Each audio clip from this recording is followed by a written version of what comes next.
Hi, everyone. Welcome back to Systemic Conversations. I'm Carole. And I'm Orianne. And today we are revisiting the theme of forgiveness. If you listen to episode 9, you know we explored forgiveness through the lens of Bertelinger, the drama triangle, and the dynamics that keep us stuck.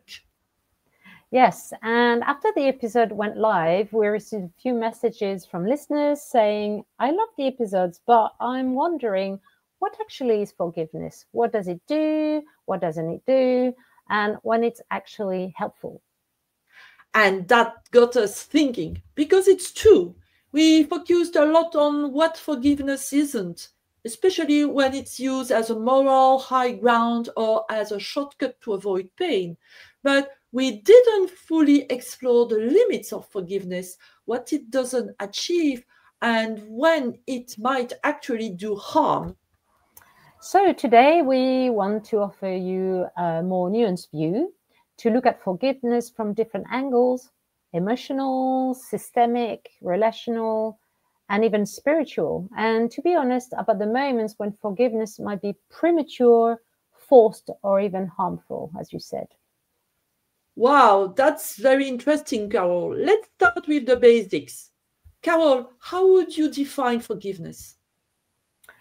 Okay, so I think at its core, forgiveness is often about releasing the internal grip that someone else's action has over us. But it's not about erasing the impact or saying, it's okay. It's about saying, this happened, it mattered, and I'm no longer willing to let it define me. Yeah, and I often come back to that distinction between decision-based forgiveness and emotional forgiveness.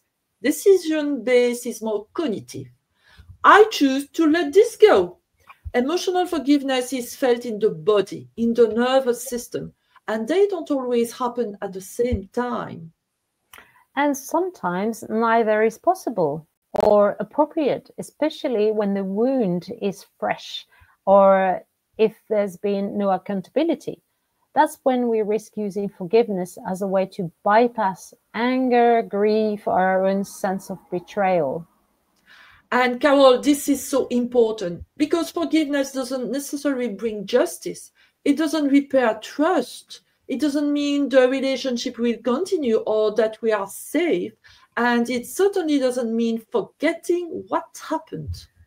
Exactly. And in some situations, choosing not to forgive is a vital act of self-protection or even self-respect, especially in ongoing abuse, manipulative relationships, or systems that ask the wounded to carry the burden of peace. And this is where systemic work can help. Because, sometimes what we are being asked to forgive isn't just personal, it's ancestral or even collective or tied to dynamics that are bigger than us. Mm-hmm. So let's give an example, like in families where a child is expected to forgive a parent who hurt them, not because the harm is repaired, but because people will say, it's your mother, or you have to move on. That's the kind of thing that people will hear.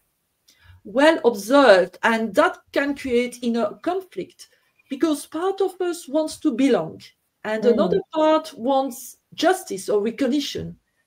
And in constellation, we sometimes see that what the client needs isn't forgiveness. It's truth or distance or simply being able to say, this happened and I survived.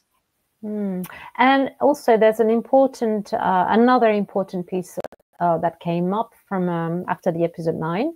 What happened, what about when the person who was hurt, the victim, needs to hear an apology before they can begin to let go? Is asking for a sincere I'm sorry part of the forgiveness process? That's such a powerful question, Carol. Sometimes, yes, an apology can open the door to healing when it's genuine, not formative, and when it acknowledges the harm done. But forgiveness doesn't require that apology. And sometimes waiting for it can keep us bound to the person who hurt us. Yeah, that's very true, Orianne. We might crave the apology because we want validation. We want to know we're not crazy. And when the other person can't or won't apologize, we're left with a choice. Do I stay stuck waiting, or do I validate myself because I'm not getting that external validation? And that's where the systemic approach is so compassionate. It doesn't rush people to forgive, nor does it glorify holding on. It simply asks, what serves your soul, your field, your life force? Yeah, that's very well put, Orianne. I think it'd be good now to give the audience an example of a constellation around this theme of forgiveness. So there was a man named Thomas. He came to a workshop carrying deep resentment towards his dad, his father, who had abandoned the family when he was 10. Thomas had tried therapy and forgiveness approaches and practices, but nothing really shifted.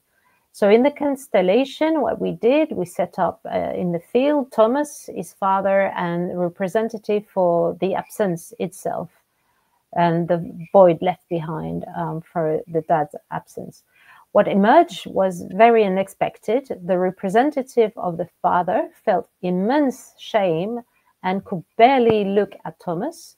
And the void carried a heavy ancestral weight. So it connected back to the grandfather who had also disappeared during war. So Thomas suddenly saw the pattern.